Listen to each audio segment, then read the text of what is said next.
Welcome to Anti-Liars, where we always seek the truth and dispel the lies. I am your host, Howard Self.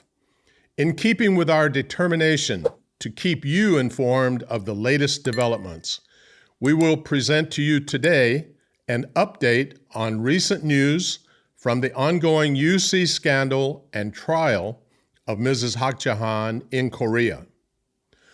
On December the 8th in Korea, the second hearing of the trial of Mrs. Hak Ja-han was held. News coverage focused largely, however, on testimony from Eo-Joon, the previous number 2 man internationally to Mrs. Han, in his own trial on December the 5th, where he revealed that the UC provided large donations to not just one of the major political parties, but actually to both parties, the conservative People Power Party and the liberal Democrat Party. When the special counsel bringing all the criminal charges announced that the donations, including to the liberal Democrat Party now in power, went beyond the scope of the current investigation, voices from the right began to question if the investigation was showing partiality. However, the special counsel announced that this area covering donations would be turned over to the proper agency for investigation. That agency has not yet been announced, but it is expected that the illegal donations investigation will continue. However, regardless of how the investigation proceeds from now, the testimony by Eo-Joon that the Unification Church donated large sums of cash to both political parties serves only to further tarnish the image of the UC in the eyes of the Korean public. To most Koreans, it confirms their suspicions that the basis for the trial is correct. That is, that the UC purposely set out to manipulate the political process illegally through quid pro quo donations and the recruitment of its members to a political party or parties. Yoon is revealing to the world exactly how the Unification Church carried out that manipulation and crime. UC members are being fooled by their leaders into believing that this trial involves the abuse of religious freedom. Some of them point out that the goals to obtain political support for such things as a development project in Cambodia, or for the United Nations to establish an office in Korea, etc., are good things to achieve and therefore naturally come under a religious purview. While those goals may be good in and of themselves, that is not the issue. The real issue is, does a religious entity obtain such goals through a process of winning support for them in a legal way, or does that religious entity try to take shortcuts by illegal means? Obviously, the Unification Church under Mrs. Han's and other top leadership's direction chose to go the illegal route, which now threatens the very existence of the organization. Leaders of the UC constantly pose Mrs. Han as being the innocent victim of a ruthless, anti-religious, godless Korean government. But what is becoming more and more evident is that the great majority of Koreans, unlike the UC members, are not buying into that explanation. As reported on the YouTube Kim Eo-Joon's news factory on December the 8th in a recent shocking public opinion poll. 74.4% of poll participants chose, quote, "I sympathize with the assertion that the foundation's dissolution should be reviewed." 22.3% chose, "I do not sympathize." Brothers and sisters, this is not a poll from a small polling group. The Kim Eo-Joon's news factory has 2.29 million subscribers. That YouTube broadcast on December the 8th, which announced the poll results, has been viewed already by 1.52 million people as of 18 hours after its release. Brothers and sisters, these are astounding numbers. They show that the good image of the UC as a sacrificial and serving organization that Reverend Sun Myung Moon and his heir, Dr. Hyunjin Preston Moon, had cultivated has now been squandered and replaced in the Korean public's eye by the image of a criminally ruthless entity.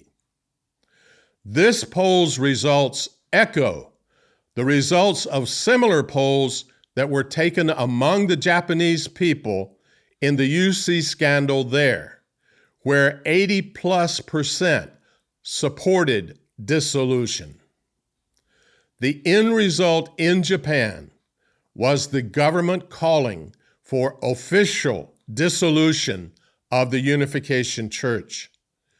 Is it now inevitable that the same will happen in Korea? It is certainly looking that way, with almost daily coverage and revelations revealing that the UC has indeed become a criminal organization. Further damaging to the image of the Unification Church were news reports that also revealed the extent of the church's efforts, including outrageous speaking fees and accommodations for political leaders from other nations to come to Korea to attend UC events and to provide their support of the UC agenda. In particular, former USA Vice President Mike Pence is featured in these recent exposés. Here is an excerpt translated from the prominent publication Hankook Ilbo. Quote, "At the time, the Unification Church paid an additional $300,000, about 400 million won, on top of the typical honorarium of $500,000, about 700 million won, to invite former Vice President Pence to the event, and also bore the cost, such as chartering a private jet." Brothers and sisters in the Unification Church, does it not disturb you that nearly $1 million was spent on bringing one USA Politico to one event in Korea, by private jet no less, to say a few words and give a nod to the Holy Mother Han?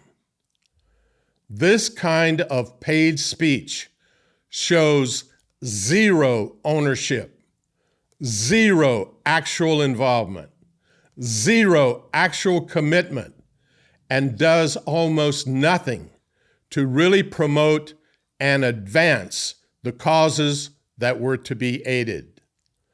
This, again, is a striking example of the lack of true leadership in the Unification Church, since it turned against Reverend Moon's vision and teaching and against the Adamic authority of both Reverend Moon and his heir, Dr. Hyunjin Preston Moon, thereby losing the favor and blessing of heaven in the process.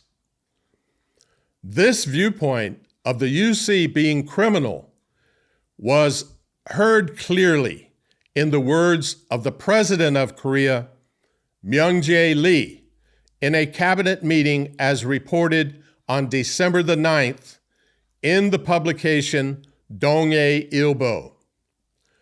President Lee Jae-myung stated at the cabinet meeting held on the 9th, quote, "Any corporation, whether it is a nonprofit association or a foundation, that commits reprehensible acts that violate the Constitution or laws must be dissolved," unquote. There was discussion about the dissolution process in the cabinet meeting. To continue reading from that article, quote, President Lee then asked, "If dissolved, is the property reverted to the government?" Minister Cho replied, "It follows the organization's articles of incorporation. If not separately defined in the articles, it is reverted to the government," unquote. When President Lee asked for the specific government agency with the authority to dissolve religious organizations, Minister Cho replied, quote, "In the case of religious organizations, it is the Ministry of Culture, Sports, and Tourism." In Korea, unlike Japan, where the issue had to first go to the courts, the ministry with authority over a given area can actually decide itself whether an organization is to be dissolved or not in Korea.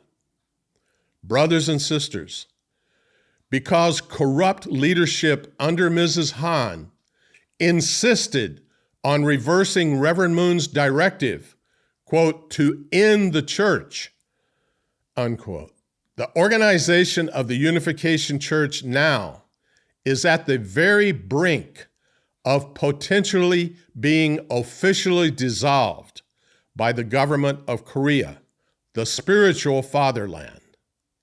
Again, there are severe consequences in going against Adamic authority and against God's providence.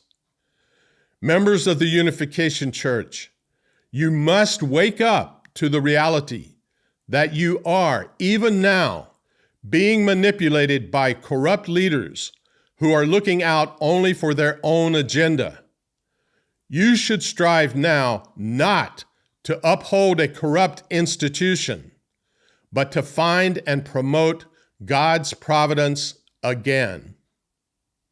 As always, anti-liars will continue to keep you updated as new developments occur. God bless you and your family.